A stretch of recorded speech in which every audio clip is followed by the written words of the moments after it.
Merci beaucoup. Merci pour l'invitation, pour l'introduction.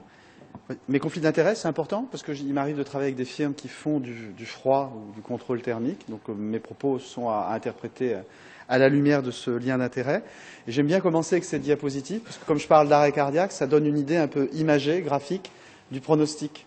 Si on prend un collectif de malades qui est réanimé d'un arrêt cardiaque à l'extérieur de l'hôpital, tout en haut, eh bien, on voit un peu comment se rétrécit progressivement le groupe de patients en fonction de la réanimation, du taux de succès de la réanimation préhospitalière et du fait qu'elle est d'ailleurs entreprise ou pas, parce que de temps en temps, c'est même pas possible. Et on voit déjà qu'on perd beaucoup de malades sur le préhospitalier. Et puis, vous voyez surtout que quand on regarde ensuite le collectif des patients qui sont admis à l'hôpital en réanimation parce qu'ils ont été ressuscités d'un arrêt cardiaque, eh bien, on en perd énormément pendant le séjour intra-hospitalier, pendant le séjour en réanimation, vous le savez bien, et on les perd à cause de ce qu'on appelle la maladie post-arrêt cardiaque. Cette maladie post-arrêt cardiaque, que les Anglais disent post-resuscitation disease ou syndrome, elle aboutit au décès de ces patients dans beaucoup de cas. Environ 70 à 80% des patients qu'on admet après un arrêt cardiaque décèdent. C'est la loi de la statistique. En raison soit du choc post-arrêt cardiaque, vous savez, cette espèce de grande défaillance multiviscérale qui survient immédiatement à l'arrivée et qui fait que, quoi qu'on fasse, le malade meurt. Et puis, s'il n'est pas mort pendant cette période-là, eh bien, malheureusement, beaucoup d'entre eux vont décéder ensuite des lésions cérébrales post-anoxo-ischémiques. Et c'est ensuite, probablement, bien sûr, la cause principale de mortalité, ces dégâts cérébraux.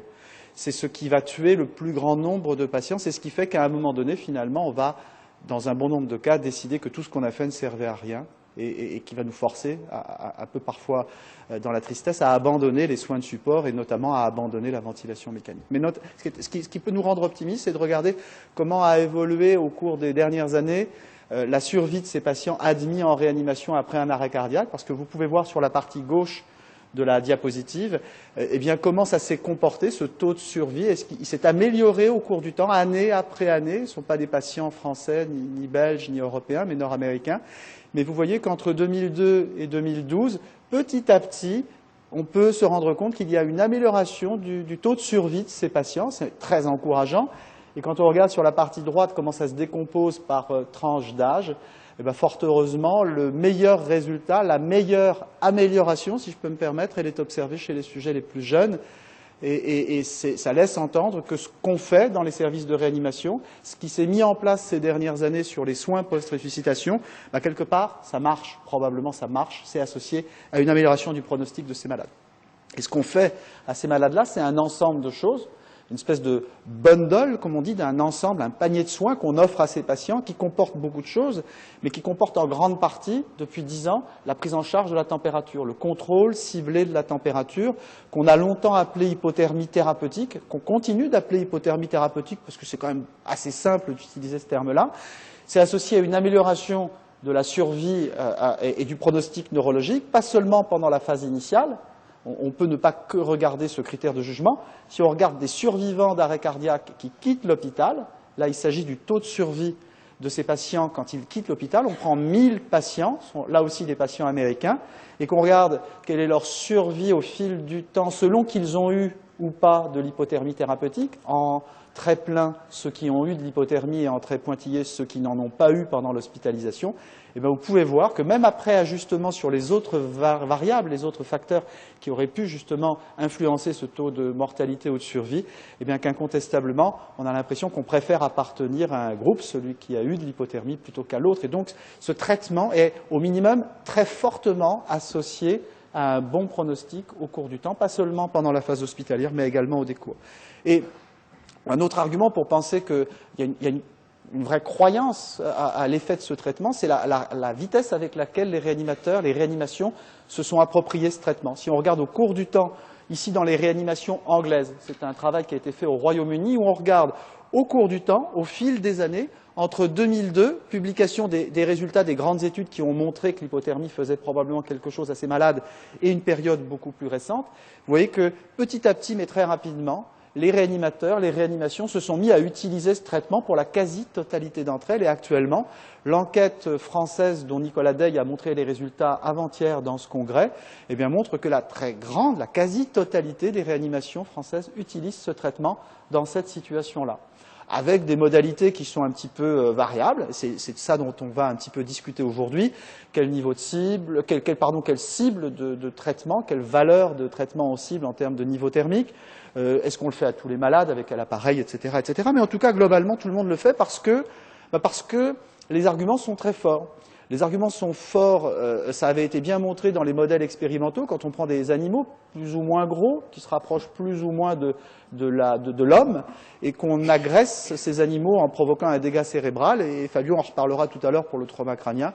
Et bien globalement, quand on fait du froid ou qu'on contrôle la température pendant l'agression ou juste au décours, on a une influence positive, on diminue l'intensité des lésions, on améliore le pronostic de ces animaux, quel que soit le mécanisme qu'on essaye d'élucider, de détailler et d'investiguer. Le froid a toujours un effet positif sur l'ensemble des lésions qu'on peut créer chez ces patients, chez ces animaux, pardon. Et c'est probablement important de retenir que, eh bien, le froid a un effet sur les mécanismes principaux qui sont à l'origine de l'aggravation des lésions après l'agression. Et c'est ça qui est intéressant avec ce traitement, c'est qu'on n'est pas obligé de le donner pendant l'agression.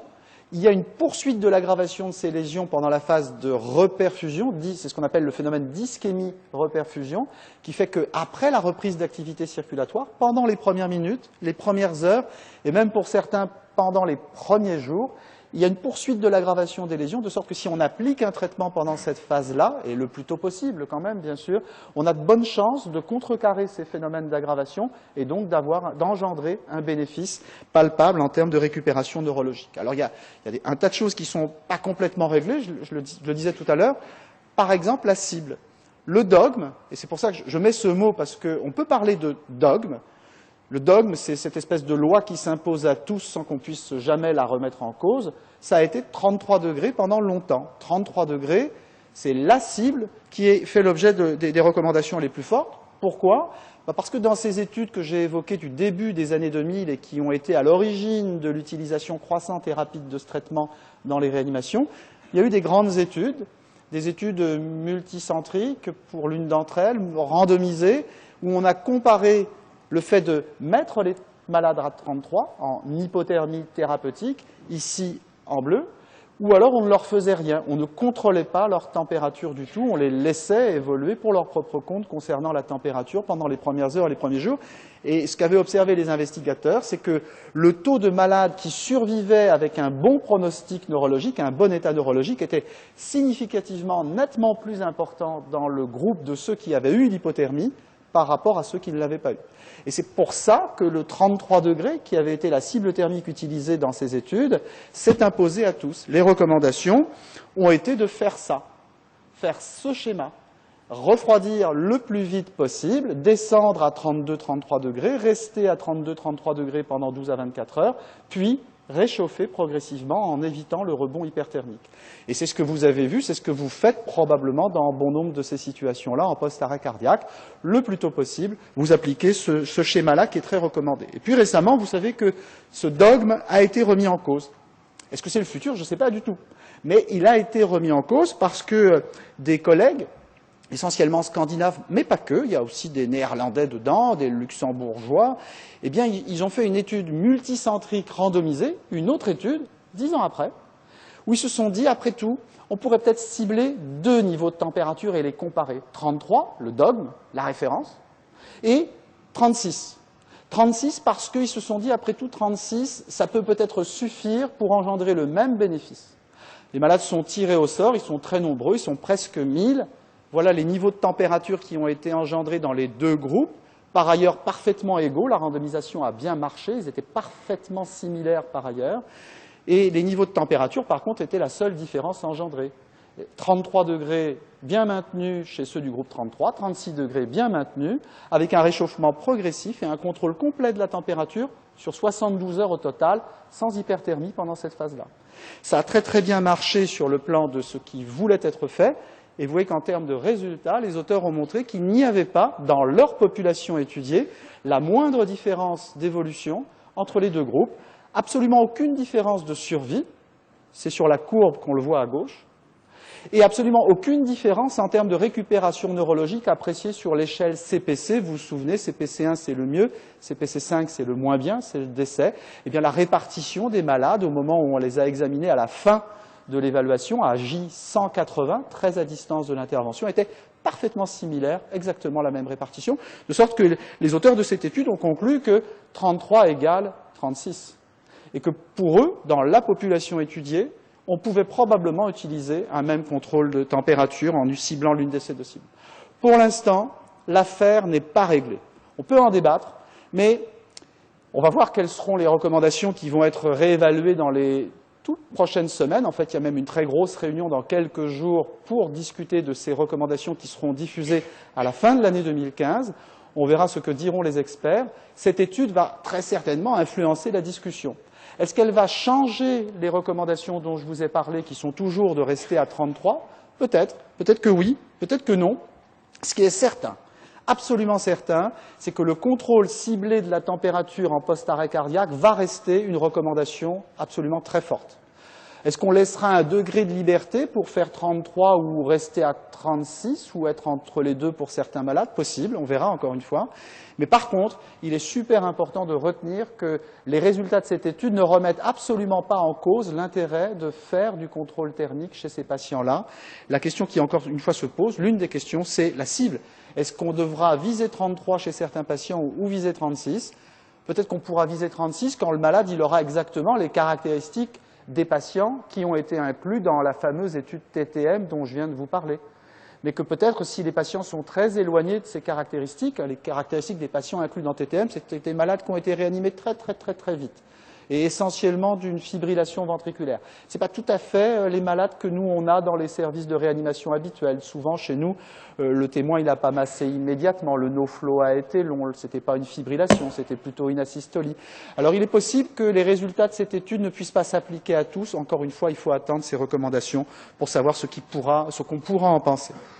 En attendant, l'ILCOR, qui fédère un peu ces recommandations, a déjà pris position pour dire aux réanimateurs que s'ils faisaient déjà 33 et que ça marchait bien, c'était peut-être pas urgent de changer leur pratique. Que par contre, s'ils se mettaient à faire de l'hypothermie alors qu'ils n'en faisaient pas avant chez ces malades, il y en a encore qui commencent à le faire seulement maintenant, s'ils veulent commencer par faire 36 parce que ça leur semble plus simple, ce n'est pas un problème, ils peuvent aussi commencer comme ça. Et ce n'est pas grave, c'est sûrement pas associé à un maléfice, et c'est peut-être aussi bien chez certains malades. Voilà où on en est pour l'instant sur la cible. Est-ce qu'on peut le faire pour tous ? Est-ce que tous les malades doivent être mis en hypothermie thérapeutique en post-arrêt? Ce n'est pas simple. Par exemple, dans les études, je vous l'ai dit, c'est essentiellement des malades réanimés d'une fibrillation ventriculaire qui ont montré qu'il y avait un bénéfice à faire ce traitement. Est-ce que ça marche chez tous les autres malades? C'est très controversé. Chez les malades qui ont été réanimés tardivement de ce qu'on appelle un rythme non choquable, une asystolie ou un rythme sans pouls, c'est moins évident. Les résultats des essais cliniques, même quand on les met tous ensemble, ne font pas un niveau de preuve très fort parce que les essais ont inclus des malades qui étaient très peu nombreux. Il faut donc les réunir entre eux et faire une méta-analyse pour essayer d'avoir un avis un peu orienté. Et bien même quand on fait ça, vous voyez que la méta-analyse tombe très près de ce qu'on appelle la barre d'équivalence, la ligne verticale du 1, montrant que s'il y a un effet, il est probablement moins important chez ces patients-là que chez les autres, où la taille de l'effet thérapeutique de l'hypothermie est probablement plus importante. Il y a un vrai débat sur le fait qu'on puisse utiliser ce traitement chez ces patients et le fait qu'ils aient été récupérés d'une asystolie ou d'un rythme sans pouls n'est probablement qu'un élément marqueur de la sévérité, de rien d'autre. Mais dans la pratique, dans notre pratique à nous, ça se voit. On voit bien, et ici il s'agit de ce qui a été publié sur la région Île-de-France l'année dernière dans Intensive Care Medicine, ce n'est pas du déclaratif, c'est ce qu'on fait réellement. Et vous voyez que quand on récupère un malade en réanimation d'un rythme choquable, on lui fait de l'hypothermie dans 75% des cas. C'est déjà pas 100%. Mais quand il est admis en réanimation après récupération d'une asystolie ou d'un rythme sans pouls, on le fait une fois sur deux. Ça montre bien que le degré d'adhésion, le degré de croyance n'est peut-être pas aussi fort chez ces malades-là que chez les autres. Encore une fois, on verra bien si on peut aller un petit peu plus loin dans les recommandations, mais probablement qu'à un moment donné, pour ces malades-là, il faudra un peu plus de preuves, probablement qu'il faudra faire un essai randomisé supplémentaire pour avoir des arguments allant en faveur ou au contraire à l'encontre de l'utilisation de ce traitement chez ces malades qui, bien sûr, ont un bien plus mauvais pronostic que les fibrillations ventriculaires. Est-ce qu'il faut le faire tôt? Grand débat, parce que le schéma que je vous ai montré tout à l'heure, c'est de descendre en température le plus vite possible. le plus tôt possible et de rester ensuite au niveau de température ciblée. C'est ce qui est recommandé et c'est recommandé essentiellement sur la foi d'études expérimentales. Dans les études expérimentales chez l'animal, chez lequel on a fait un arrêt cardiaque et qu'on a réanimé ensuite pour qu'il reparte, ce qu'on observe, c'est que si on fait du froid versus on n'en fait pas, c'est mieux de faire du froid. Et plus on l'a fait tôt, et mieux c'est. Quand on regarde la proportion en noir d'animaux qui récupèrent un état normal ou presque normal après cette agression, eh bien, ceux qui ont eu le froid très très tôt, c'est chez ceux-là qu'on observe le plus fort taux de récupération. Sur la base d'expériences comme celle-là, essentiellement, que chez l'être humain, on recommande ce schéma thérapeutique. Mais on n'est pas des petits animaux. Et en plus, pour nous refroidir, c'est beaucoup plus compliqué. De sorte qu'avec les méthodes qu'on peut utiliser pour refroidir tôt, notamment par exemple en préhospitalier, on n'en a pas beaucoup des méthodes qui permettent de refroidir un être humain très tôt, pendant le transport, par exemple pendant l'ambulance. La méthode la plus utilisée, vous le savez probablement, c'est de faire ce qu'on appelle du remplissage vasculaire avec du sérum salé, isotonique, comme on dit, froid, à 4 degrés, qui sort du frigidaire de l'ambulance préhospitalière. C'est la technique qui est même souvent utilisée à l'hôpital pour induire l'hypothermie. Après, elle est entretenue d'une autre façon. Est-ce qu'il faut le faire? Est-ce que ça marche? Est-ce que c'est associé à un bénéfice? On n'est pas sûr non plus. Dans les essais randomisés contrôlés, comme celui qui a été fait dans la région dans l'État de Washington, près de Seattle, eh bien, vous voyez que même en stratifiant, en regardant chez les non choquables d'un côté à droite et chez les choquables, quand on compare ceux qui ont eu du froid par le sérum salé froid pendant le transport, par comparaison avec ceux qui ont eu le froid seulement à l'arrivée à l'hôpital, absolument aucune différence en termes de survie. Pas d'effet. Donc on n'arrive pas à reproduire ce qu'on avait réussi à montrer chez l'animal en faisant le froid avec cette méthode-là. Et avec cette méthode-là, on observe même un peu plus de complications dans le groupe de ceux qui ont eu le remplissage vasculaire, notamment de complications respiratoires, et de réarrêt cardiaque pendant le transport. Pas très bon le réarrêt cardiaque pendant le transport. De sorte que pour l'instant, probablement, les experts vont dire le plus tôt possible chez l'être humain, oui, mais pas n'importe comment et sûrement probablement pas avec cette méthode-là. Il y a même des gens qui, partant des études animales, se disent après tout, pourquoi on ne le fait pas pendant l'arrêt cardiaque?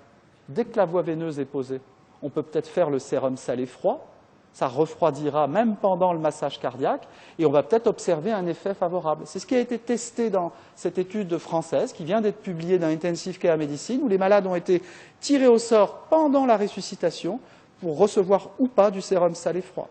Mais les auteurs n'ont pas non plus observé la moindre différence en termes de critères de jugement, notamment en regardant les protéines qui témoignent de l'agression cérébrale, la neurone spécifique énolase, qui est une sorte de troponine du cerveau, comme on dit, et qui chiffre un peu l'intensité des lésions cérébrales. Donc pour l'instant, le sérum salé-froid comme méthode permettant d'induire l'hypothermie très tôt, soit pendant l'arrêt, soit au décours, ce n'est pas une méthode qui a fait la preuve de son intérêt clinique chez l'être humain. Il faudra probablement attendre que d'autres méthodes, qui ne sont pas le sérum salé-froid, montrent qu'éventuellement, en plus d'induire le refroidissement, comme ici le système Rhinoshield, qui est un système qui permet, en décomprimant un gaz très très froid dans la cavité rhinopharyngée, est capable ou pas, en engendrant cette hypothermie très rapidement, même pendant l'arrêt cardiaque, et il y a déjà un essai pilote qui avait montré des résultats assez intéressants, est susceptible, sans faire de remplissage vasculaire, donc sans les effets circulatoires et hémodynamiques délétères de ce remplissage vasculaire, d'engendrer les bénéfices, sans avoir les effets secondaires attendus, et peut-être que là, le bénéfice sera montré. On verra. Attendons pour l'instant les résultats de ces essais. Est-ce qu'il faut utiliser un système particulier pour faire le froid? Il n'y a pas la démonstration qu'un système soit meilleur qu'un autre. Voilà, tout est dit. Il y a plein de systèmes, et il n'y en a pas un qui est montré, qui ait fait la preuve de sa supériorité sur les autres. La logique incite à recommander quand même l'usage de systèmes qui sont bien contrôlés, asservis, comme on dit, à la température du patient. C'est quand même plus simple. On a moins de problèmes d'overcooling ou de undercooling. On reste bien à la cible. On a moins d'ennuis, c'est plus facile à surveiller également. Mais il faut reconnaître que pour l'instant, la preuve de la supériorité d'une de ces méthodes sur les autres n'est pas vraiment faite. Si on fait de l'hypothermie, il faudra sûrement être très attentif aux complications. Ce sera mon dernier message. Je contrôle la température, voire je la baisse à 33 degrés. Je fais très attention parce que même si je fais 33 ou 36, j'aurai les mêmes complications. Et les 7 ETM l'a bien montré. Pas de bénéfice, mais absolument aucune différence sur les complications qui peuvent être observées. Donc ce n'est pas parce que je fais 36 que j'ai moins de problèmes. j'en ai pas moins et j'en ai pas plus. Je dois les connaître et je dois les contrôler efficacement. Je pensais avoir une dia supplémentaire sur ces complications, mais probablement que ce qui est important, ce sont les complications infectieuses, qu'on a du mal à détecter et du coup on a probablement tendance à les soigner parfois un petit peu tard. Les complications métaboliques et notamment par exemple l'influence que peut avoir l'hypothermie sur la régulation glycémique, dont vous avez parfois observé, notamment en termes de variabilité, qu'elle était beaucoup plus marquée quand on faisait de l'hypothermie. Et plusieurs papiers, plusieurs études ont montré que cette variabilité de la glycémie chez ces malades-là eh bien, était probablement un phénomène qui aggrave le pronostic, notamment en termes de capacité à aggraver les lésions cérébrales. Donc, je terminerai simplement en vous disant qu'il y a donc encore des questions non résolues, mais qu'il y a aussi beaucoup d'essais en cours sur ce sujet-là. Il y a environ 70 essais cliniques en cours sur la problématique de l'hypothermie actuellement à travers le monde. Et vous voyez comment ça se répartit. C'est essentiellement en Europe et en Amérique du Nord. Et donc, il y aura beaucoup de réponses à apporter supplémentaires. Et c'est tant mieux, ça veut dire qu'on n'a pas complètement fermé le débat. En attendant, il faut continuer de considérer, encore une fois, le contrôle ciblé de la température ou l'hypothermie thérapeutique comme faisant partie intégrante du protocole de soins de ces patients-là. Je vous remercie.